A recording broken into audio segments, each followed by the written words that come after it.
Boa noite, pessoal. Primeiramente, eu já gostaria de começar me desculpando, né, pelo atraso dessa aula essa semana, tá bom?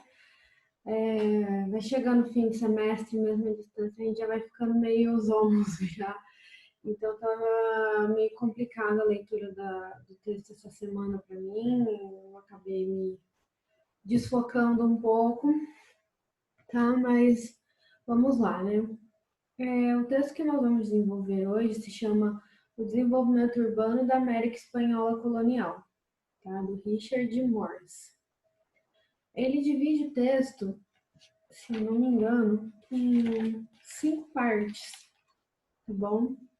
Aqui no meio também, no resumo, eu coloquei algumas considerações sobre conceitos dessa urbanização espanhola, dessa colonização espanhola, porque eu senti que estava faltando um pouco isso para o entendimento, tá?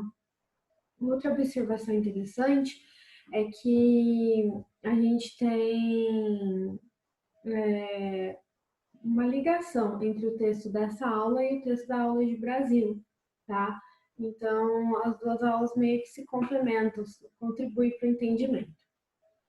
E aí ele começa falando para nós sobre a ideia urbana que os espanhóis trouxeram para a América, tá? Inicialmente aqui na América Espanhola, né, antes América Andina ou Mesoamérica, né, nós encontrávamos, né, a figura urbana dos indígenas. E como que era essa figura? Tinham centros populosos, tá, mais na Mesoamérica do que nos Andes, né, por conta da geografia. E esses centros urbanos, eles eram especificamente administrativos e religiosos, eles não tinham uma finalidade propriamente dita para a moradia. Então, eram centros, mas que eram o que caracterizava uma descentralização desses índios, né? Porque eles iam para esse centro só quando eles queriam fazer alguma coisa relacionada à administração ou à religiosidade, como a gente já viu. E eles moravam, né, em vilas, né, ao redor desses centros, às vezes até mais afastados. Depois a gente vai ver no início da chegada dos espanhóis, né, uma ideia urbana peninsular espanhola, que com o passar do tempo foi cada vez mais enraizando aqui na América, tá? A gente percebe que assim que os espanhóis chegaram, né, com o passar do tempo, eles tomaram posse dessas cidades indígenas e transformaram de acordo com aquilo que eles achavam melhor, tá? Então eles meio que tomaram posse dessas cidades, mas também não queria usar esse termo, mas agora não estou conseguindo achar outras. Meio que fagocitaram, eles absorveram essas cidades utilizando o que eles já tinham e inserindo dentro da perspectiva espanhola, tá? A gente tem uma influência indígena assim na colonização por conta da distribuição espacial e da estrutura das aldeias, tá? Isso gerou um pouco uma continuidade. Por mais que a gente tenha substituição pelo modelo espanhol, a gente ainda vê que no fundo tem ainda alguns resquícios dessa organização indígena, tá? Já no começo do texto, ele traz um mapa com as principais cidades para gente, tá? Depois vocês podem dar uma olhada no PDF. E a gente vê que dentro da historiografia não se tinha uma preocupação em estudar os centros urbanos da América Espanhola, porque sempre se via a América Espanhola numa perspectiva muito mais agrária do que urbana. Então, são estudos mais recentes, tá?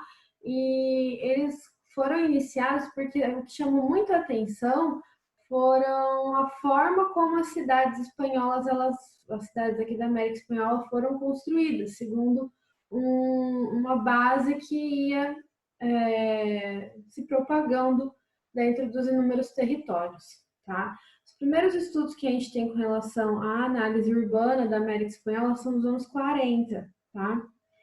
E eles mostram para nós, né, que basicamente o que seria a cidade da América Espanhola? Seria um tabuleiro de xadrez, tá? E que no meio existiria uma praça central, tá? E a partir dessa praça central, as coisas iam, no formato de um tabuleiro de xadrez, se ampliando, tá? E a arquitetura utilizada ela era monumental. Mais para frente a gente vai ver um pouco melhor como é que era essa organização, tá bom? Basicamente, eles vão chamar isso de traçado geométrico, tá? Então, ele vai citar isso mais vezes no decorrer do texto. Para esses estudiosos que se debruçaram sobre o urbanismo na América Espanhola, eles veem que podem existir três tipos de hipótese para a formação das cidades, tá? A gente fala que foi basicamente um transplante daquilo que existia na Espanha para a América Espanhola, tá? Mas ele vai tratar um pouco agora sobre essa questão mais teórica mesmo, de qual a origem da organização urbana espanhola que foi transplantada aqui para a América, tá? Aí a primeira hipótese que ele coloca é falando sobre um desígnio imperial para essa colonização, tá bom? Que aí faz essa importação, né, do modelo espanhol das cidades, tá? E ele dá a entender que essa primeira forma de se pensar a organização, ela está muito mais ligada a uma questão mais, como eu posso dizer, mais intelectual, porque ele cita vários intelectuais que poderiam ter contribuído para a formação das cidades nesse momento. Depois, a gente vê que os colonizadores, eles colocam como segunda hipótese para a formação das cidades uma ignorância do colonizador espanhol com relação a essas ideias intelectuais, tá? E aí ele vai meio que se organizando de acordo com o que ele vai encontrando, tá? De geografia, de clima e etc. E aí, com o passar do tempo, eles começam a se utilizar desse traçado base geométrico, mas se preocupando em respeitar a geografia, né? Porque muitas vezes a geografia não permitia, tá? Então, eles combinavam com a grandeza do território e pode ter sido influenciado pela grandeza das cidades indígenas, tá? Essa segunda hipótese. Na terceira hipótese, a gente vê que ela é ligada a um pensamento mais católico, tá? Porque foi uma forma de manifestação da cultura tradicional espanhola, segundo uma filosofia social que vem de dentro da igreja, tá? E a fundação de uma cidade era um ato litúrgico para santificar aquela terra, tá? Ele até fala, ó, é o transplante de uma ordem social, política e econômica e exemplificava o corpo místico, tá? Mas, por fim, eles chegam à seguinte conclusão, de que, apesar de serem três hipóteses, elas se complementam entre si, né? Se pega um pouco de cada uma delas para a construção dessas cidades, tá? Aí tem uma citação aqui que eu fiz, né, da página 60. Uma forma de compreender as cidades hispano-americanas, portanto, é colocar a ideia de uma cidade que vinha da Europa numa relação dialética com as condições de vida do Novo Mundo. Então, assim, você trazia essa ideia de cidade espanhola, só que o meio onde ela era colocado ia gerando novas formas de se olhar para aquilo, né, nessa relação dialética, porque às vezes a situação acabava permitindo essas mudanças, tá? Então, ele vai falar um pouco aí que a organização da cidade espanhola, né, ela vem do fim da Idade Média e ela se baseava na organização grega de polis, na noção romana de município para civilizar, na cidade de Deus de Santo Agostinho como objetivo e, por fim, num paraíso além mar, seja de ouro, seja de humildade, se a gente fosse olhar para as missões, tá? E essas premissas, né, que eu citei agora, elas inspiraram os colonizadores e os construtores de cidades, tá? Então, é basicamente o quê? Essa ideia do município romano é uma ideia de você ir realocando as pessoas em pequenos conjuntos e, a partir desses conjuntos, organizar a sociedade, tá? Essa cidade de Deus de Santo Agostinho é a ideia realmente de você sair do pecado, né, e alcançar, né, a iluminação, tá? que a gente pode ver, né, que eles buscavam. A questão da noção grega de polis é que existia uma entidade política de grupos integrados, tá? E por fim esse paraíso além-mar, né? Que era uma coisa que eles buscavam dentro da colonização, tá? A forma como as cidades de matriz espanholas eram feitas era baseada em uma hierarquia corporativa entre cidades e aldeias. Então a gente vai ver a presença da questão hierárquica muito forte nesse momento, não só entre centros urbanos importantes e pequenas aldeias, como também dentro da construção do próprio centro urbano. Esse traçado geométrico ele vai contribuir para que essa hierarquia acontecesse, tá? Então, o que que acontecia? A gente tinha a Praça Central. Ao redor dessa praça ficavam os principais prédios administrativos, aquilo que era mais importante, né? Quem cuidava da justiça, quem cuidava da organização. E isso eles iam ampliando, né, para aqueles que eram os chefes das localizações moravam ali perto, e assim sucessivamente, para até que os mais excluídos vivessem realmente mais longe, tá? Então, a cidade era uma mini versão da ordem imperial eclesiástica maior e com uma burocracia de fazendeiros e padres para controlar. As comunidades sem pecado eram foco de agrupamentos ligados à igreja. Então, essa ideia da cidade de Santo Agostinho, ela fica mais dentro da perspectiva das missões, tá? Não fica uma coisa muito divulgada, tá? Aí ele começa a falar da estratégia urbana, propriamente dita, tá? As primeiras ocupações, logo depois da chegada de Colombo na América, elas eram irregulares e semelhantes a feitorias, tá? E a gente sabe que Colombo chegou ali nas Antilhas, né? O que é as Antilhas? As Antilhas é a porção da América Central que se encontra dividida em diversas ilhas, tá? Então é a América Central insular, isso é o que a gente chama de Antilhas, tá? Então Colombo chegou ali e ele começou a fazer vilas, né, que lembravam muito mais feitorias do que realmente uma organização urbana. Elas eram muito irregulares, tá? E com isso, duas coisas ficaram claras, que o litoral sul de onde Colombo chegou, ele era mais favorável porque ele contribuía para que existisse uma comunicação mais fácil com a Espanha, tá? Ajudava no controle do interior e na parada de novas expedições. E que cobrar os tributos através das feitorias internas não era bom, tá? Dentro da perspectiva ali desse novo mundo. Com o desastre desses primeiros agrupamentos, né, a ordem era seguir a geografia do lugar e a distribuição da população. Os primeiros precedentes para a separação de branco, aí o que acontecia? Que essa parte eu estou rememorando na memória, né, conforme eu vou explicando para vocês.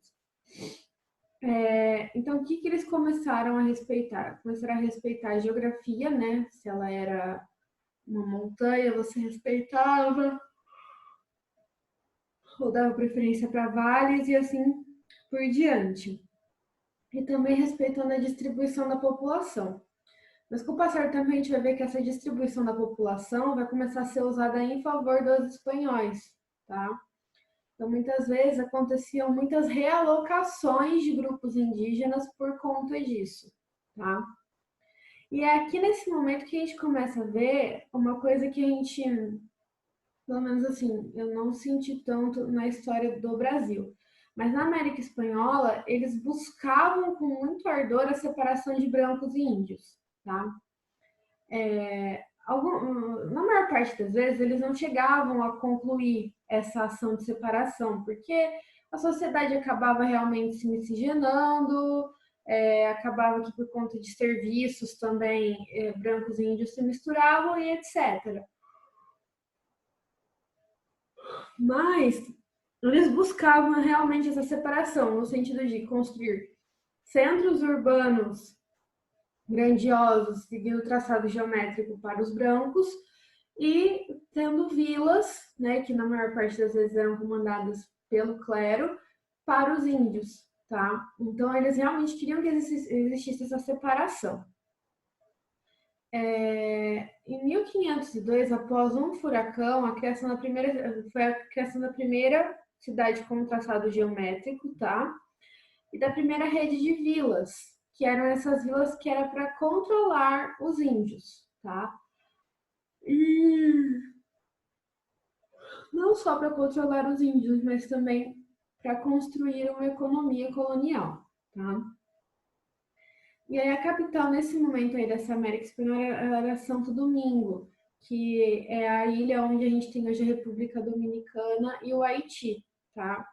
Essa cidade fica lá, se eu não me engano, é a capital da República Dominicana e ela foi nesse momento uma cidade muito importante no início assim da colonização espanhola, tá? Ele vai explicar que para se fundar uma vida eram necessários 50 chefes de família, então 50 famílias eram necessárias para se fundar uma vila, tá? Algumas receberam hospitais, mas todas receberam nesse momento a opinião do governador daquela época, que era o Ovando, tá? O que esse governador fez que ele merece ser citado?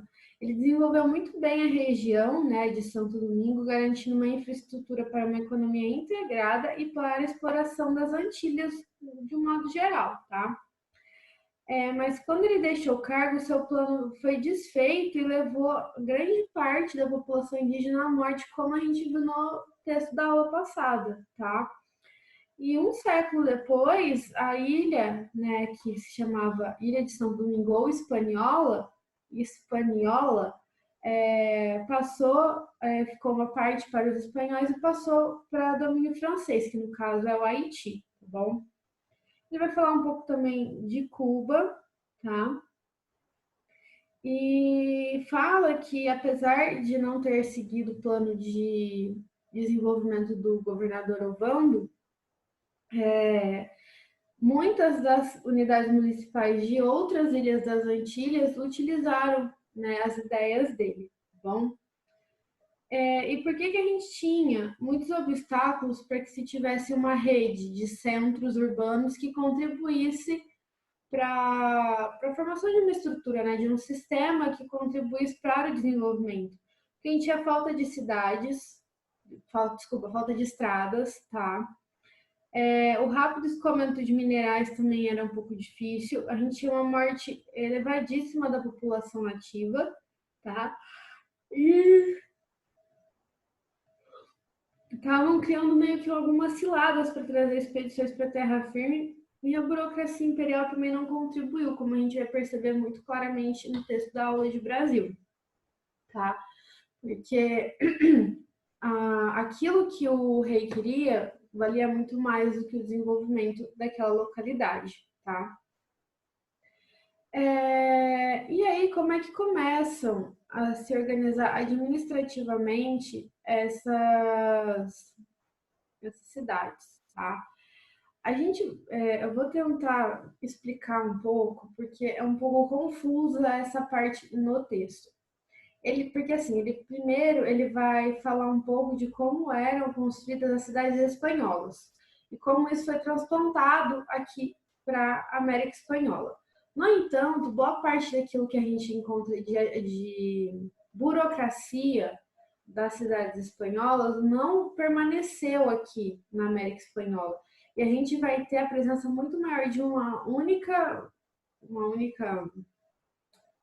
força política maior em detrimento de todas as outras, tá? Vamos dizer assim, era mais centralizado, tá? Ele fala que as cidades espanholas, elas tinham o governo da cidade dividido entre a justiça e o regimento. A justiça, obviamente, era que ela cuidava da parte da justiça, e o regimento, eu tentei procurar, mas eu não encontrei. Eu acho, pelo que eu consegui encontrar, que era algo semelhante a uma polícia, tá? Mas aqui eles foram foi acontecendo uma reorganização, existia isso, mas o centro realmente da organização administrativa era o cabildo, tá? O que era um cabildo? Era tipo uma câmara municipal, tá? Onde se reuniam os proprietários de terra e homens de destaque da sociedade, inclusive o clero. Então era aquela galera que tinha dinheiro, que tinha poder e que mandava em tudo. Eles se organizavam nessas câmaras municipais, tá? Tudo bem, até aí a gente entende, né? Porque é uma perspectiva que a gente não acha estranha. Mas e quem era quem dentro da sociedade colonial, tá? A gente vai ver que as relações dentro da América Espanhola contribuíram para uma separação da população que gerava muita segregação também, mas que também contribuía para uma miscigenação. Então, vamos dizer assim, era uma bagunça meio que organizada, por um lado, tá? Então, como que era? A gente tinha como primeira camada da sociedade os chapetones. Os chapetones eram espanhóis vindos realmente da Espanha que compunham a elite colonial. E eles eram responsáveis por cumprir os interesses da Espanha. Eles podiam estar nesse cabildo, mas não se dava tanto espaço para eles, porque eles ocupavam outros cargos importantes, tá? Por mais que o do cabildo seja importante, eles ocupavam outros cargos importantes. Quem realmente ficava nesses cabildos eram os filhos desses chapetones, que aí aqui na América Espanhola recebe um outro nome, são os crioulos, tá? Os crioulos são os filhos de espanhóis nascidos na América. E eles se dedicavam à grande agricultura e comércio, e atuavam principalmente nos cabildos, tá? Por conta, a gente vai ver mais para frente, mas já citando, por conta de não se ter a presença de muitas mulheres aqui, sejam brancas, sejam negras, índias até que se tinha, né, porque eram nativas, mas brancas e negras, por não se ter uma variedade de mulheres, permitia muito que existisse a mestiçagem, tá? Então aí a gente tem aí mais uma terceira camada, que eram os mestiços, que é a mistura entre brancos e índios, tá? E eles realizavam atividades auxiliares na exploração da colônia ou mesmo as tarefas dos índios e africanos, tá? Então, assim, ao mesmo tempo que eles podiam ter um certo status, vamos dizer assim, eles também eram muito rebaixados. Depois a gente tem os índios, né, e os negros. Os negros, na sua maioria, ficava concentrado nos centros urbanos no primeiro momento, mas depois eles vão ser alocados, se eu não me engano, para as áreas agrárias. Mas agora, mais para o fim do texto, acho que eu posso confirmar um pouco melhor isso para vocês, tá? Além do cabildo, né, que era a câmara onde ficavam principalmente aqueles que eram, né, daqui, a gente tinha três outras organizações que respondiam diretamente à coroa. Quais eram elas? Era a casa de contratação, tá, que fazia o registro de quem chegava aqui e para organizar o recolhimento de impostos, né, organizar a justiça, esse tipo de coisa. A gente tinha o Conselho das Índias, que era um conselho que ajudava o rei a tomar as decisões aqui na América, seja com a justiça, economia, como com guerras também. E a Real Audiência, que eram os tribunais de justiça dos vice-reinos, tá? Isso era basicamente a organização administrativa. Aí agora a gente vai ver basicamente como que era a organização, a construção dessa cidade, tá? Como que era? Ele vai citar aqui o manual de Varga Muchaca. Esse cara, né, ele fez esse manual, né, falando como que era a construção de uma cidade. Então, o que acontecia? Os colonizadores chegavam, tentavam, né, se colocar ali como os novos donos da terra, de uma maneira que não fosse violenta. A gente sabe que isso não aconteceu, né, mas eles tentavam ser pacifistas, tá bom? E na hora que eles conseguiam, né, convencer esses índios, eles tinham que encontrar um lugar onde fosse fácil de se chegar, tivesse acesso à água e que permitisse a realização das missões. Essas eram os três objetivos da construção das vilas. Aí existia uma cerimônia de empossamento desse caudilho. O que era esse caudilho? A gente vai ouvir muito falar dessa palavrinha. Mas nesse momento, o caudilho é um líder militar e político, tá? Quer dizer que o líder daquela vila se chama caudilho, tá? E no caso é o fundador da vila. Então, o que eles faziam? Eles pegavam um mastro, o caudilho colocava sua faca ali, pronunciava, né, um discurso, né, falando que aquela terra agora era abençoada, que é aquela questão da santificação da terra, tá? Mas o que é importante a gente entender aqui? Que apesar de se ter a fundação de uma cidade, de uma vila, no momento da cerimônia, nessas palavras proferidas pelo caudilho, ele dava uma brecha para que essa cidade pudesse ser mudada a qualquer momento, tá? Então, é uma realidade dentro da América Espanhola a mudança constante de cidades, desaparecimento de cidades, cidades que antes eram, por exemplo, a oeste, de repente surge a leste, tá? Cidades de grande importância no momento que 200 anos depois já às vezes não existiam, tá? Então, realmente é muito móvel, né? Essas cidades eram muito móveis, tá? E aí ele traz também essa questão do traçado geométrico novamente, tá bom? Então a organização da vila era feita de modo a manter a ordem, tá? Então você dava um pouco pro caudilho, né? Dava alguma coisa pro índio, mas sempre tudo aquilo de uma maneira muito bem controlada para que se mantesse a ordem, tá? Algumas vilas foram fundadas através desse tipo de conquista que eu acabei de falar para vocês e outras a partir de casamento entre brancos e índios, tá bom? Então, quais eram os três pontos que esse manual tratava? O primeiro, o poder do caudilho e a hierarquia dos seus capachinhos, né? Quem que ele ia ficar ali para ajudar ele.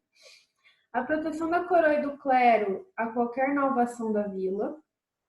E, em terceiro lugar, o papel dos centros como forma de tomada do território e convencimento dos índios para participar das ações colonizadoras.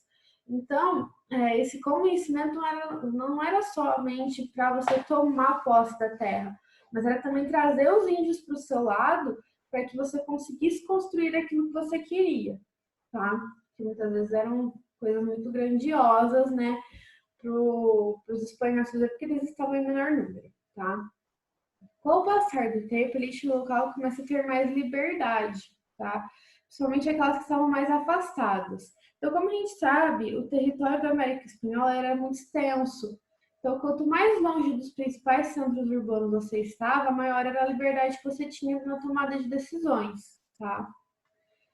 E aí começa, né, a se ter, né, uma tensão entre aquilo que a coroa queria, né, para a colônia e aquilo que a elite local queria. Então a coroa tenta sempre abafar a situação. Desculpa, gente.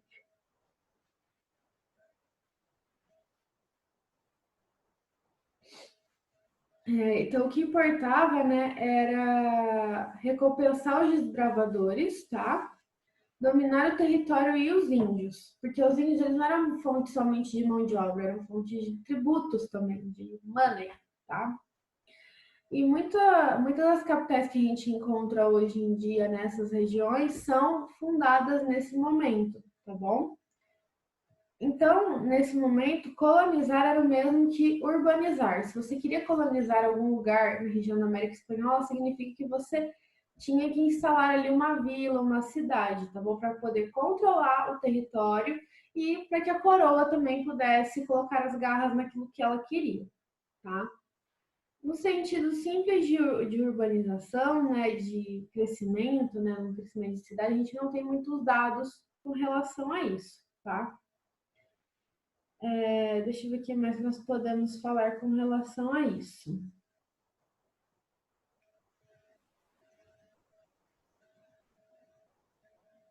Ah, tá. Uma coisa que é interessante aqui nesse momento do texto, a gente já está lá na página 70, tá, gente? É que ele vai falar um pouco da questão de apropriação de recursos, tá? O que ele está querendo dizer aqui com isso? Ele está querendo dizer que tudo que era desenvolvido dentro da colônia era desenvolvido para satisfazer a coroa espanhola como instituição, tá? Ela como Estado espanhol e não como rei, tá? Então, essas terras que estavam ficando cada vez mais abundantes por conta da realocação de índios, elas tinham que satisfazer as necessidades para crescimento da instituição espanhola e não para crescimento pessoal do rei, tá? E quais eram as formas de você garantir que você receberia uma terra? Pela capitulação, tá? Que era o chefe da expedição, tinha o direito de fundar as vilas, né? Como a gente viu, e distribuir as terras. Nas terras devolutas, seguindo decretos, né? Que determinavam como isso acontecia. Ou na venda em leilão. Essa venda em leilão, ela acabou sendo um tiro no pé da própria coroa, porque era uma forma dela arrecadar dinheiro? Era, só que ao mesmo tempo os cabildos eles iam se organizando para que essas terras ficassem na mão só daquela elite daquela região. Então isso meio que foi criando uma elite muito forte dentro da América, tá? Então o lucro era muito baixo, porque no fim das contas os juízes ajudavam muito mais os cabildos do que a coroa. E foi uma tentativa da coroa, esses leilões, de legalizar, de regulamentar a posse da terra, só que não deu muito certo, tá? E por fim, né, a gente percebe que tanto as relações interéticas quanto a atividade comercial contribuíram, né, para a organização dessas cidades, tá? A partir daqui, nós vamos ver então sobre as vilas e os índios, tá? Que vai falar um pouco sobre aquilo de se separar brancos e índios em duas vilas, tá bom?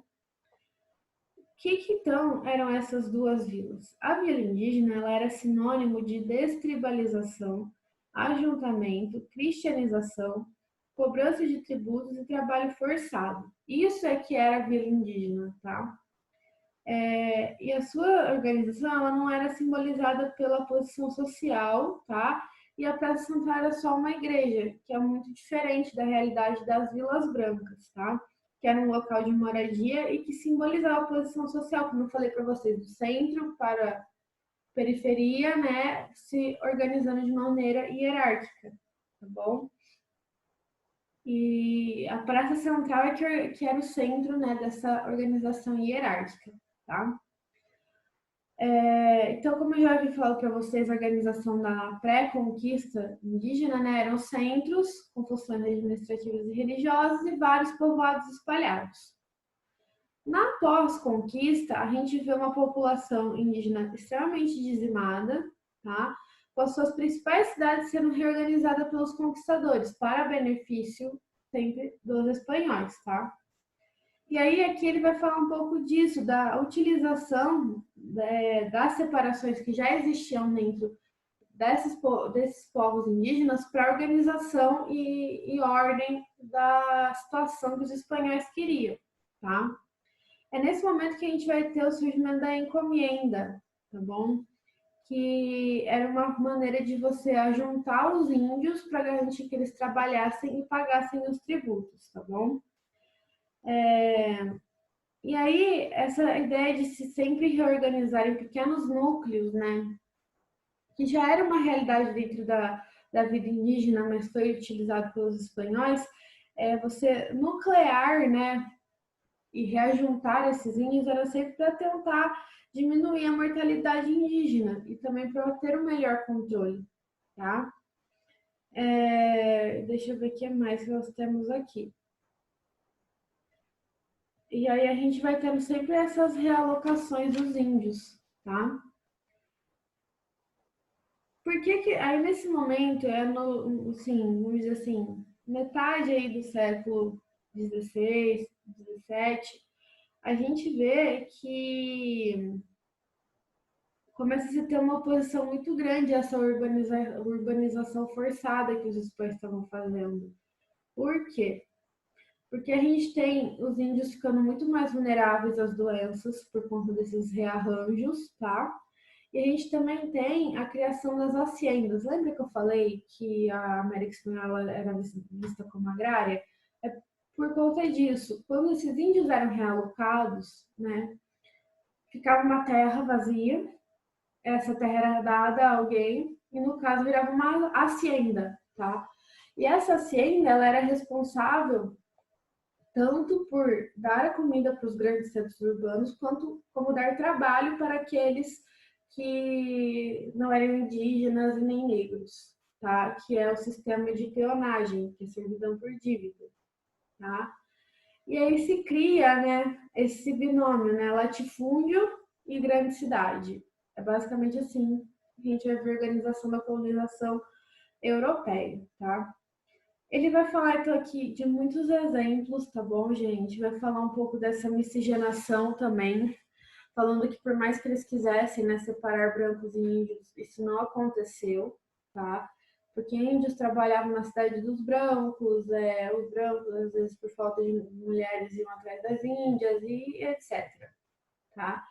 Só que isso fez com que foi se criando internamente um sentimento ruim, porque acabava tendo muita segregação, então as pessoas meio que não se respeitavam mais, tá?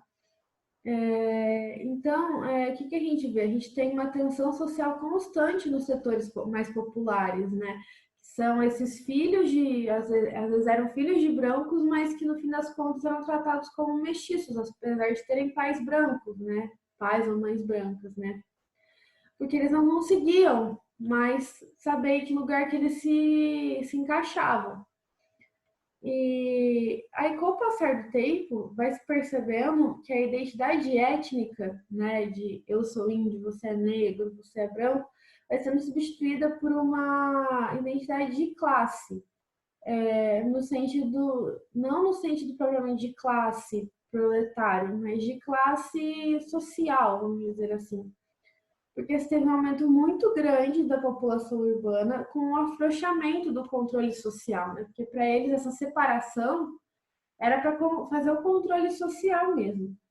Então a gente tem uma homogeneização daqueles que não tinham nada. Então todo mundo que era pobre acaba meio que virando uma etnia só.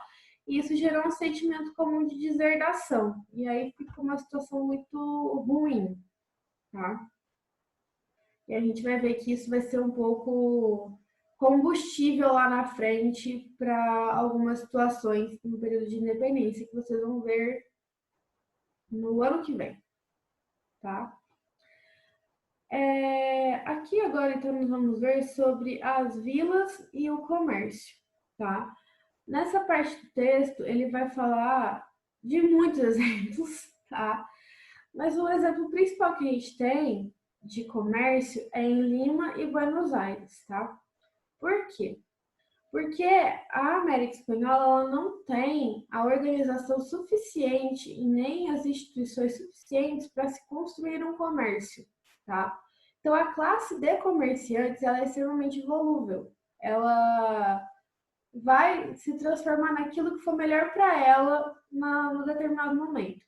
Então, por exemplo, seus pais podiam ser comerciantes, ok, eles eram comerciantes, mas eles faziam de tudo para que você não fosse um comerciante, se isso não fosse te dar status ou te dar dinheiro, tá? Então, havia aí uma mudança de classes nesse sentido, tá bom? Então, porque não havia nessa estrutura básica para que houvesse esse crescimento, tá bom? Por quê?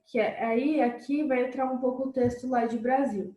Porque a sociedade que a gente tem na Espanha é uma sociedade pré-capitalista, mas que está se desenvolvendo rumo ao capitalismo industrial. Quando a gente fala de capitalismo industrial, a gente fala de um mercado consumidor. A gente precisa ter esse mercado consumidor, tá bom? Mas aqui a gente não tinha esse mercado consumidor por conta do sistema colonial. O sistema colonial não permitia que tivesse esse mercado consumidor, porque se você tem um mercado consumidor, você necessariamente tem liberdade, e você não pode ter liberdade, porque isso acabaria com a força da metrópole na colônia. Então a gente não pode ter liberdade de nenhuma classe social, a coroa tem que tomar conta de tudo. Então, isso também já não contribuía para que o comércio fosse desenvolvido, tá? Então, isso vai sendo ruim. A cidade de Lima, ela foi, o comércio era organizado em todos, tipo, o comércio da cidade de Lima, ele organizava todos os setores, econômico, político, social. E ele desenvolveu uma sociedade que, nossa, focava, assim, com sangue nos olhos, no status e na ostentação, no luxo. Então, qualquer pessoa que morasse em Lima tinha que ter algo que mostrasse de qual classe social você era. Então, você tinha muito ouro, muitas pedras preciosas, e isso media muito a riqueza da cidade, tá? E essa busca desenfreada pelo luxo, muitas vezes a vestimenta que as pessoas usavam não conseguia separar a classe social da qual ela era, tá? Então, a gente tinha muitas dívidas, provavelmente. Já a cidade de Buenos Aires, né, inicialmente ela não era importante, tá? Ela ficou um tempo abandonada, ela não tinha o luxo de Lima, só que com a organização ali dos fazendeiros para que eles tivessem o gado, né? A gente fala, né, ali do charque, do couro, da carne seca ali da região sul, né? Isso fez com que Buenos Aires, né, até também pela sua localização muito privilegiada na saída do Rio da Prata, contribuísse para que ela virasse um entreposto muito importante e que isso só fosse crescendo e legitimado cada vez mais pela coroa espanhola. Houve um momento no século XVIII que ela foi tomada, né, pela Inglaterra, e isso só fez com que ela desenvolvesse mais ainda o comércio. E com o passar do tempo, as relações que Buenos Aires foi construído com as cidades ao redor, né, rumo ao norte, fez com que Lima fosse ficando cada vez menos importante nessa situação toda, tá?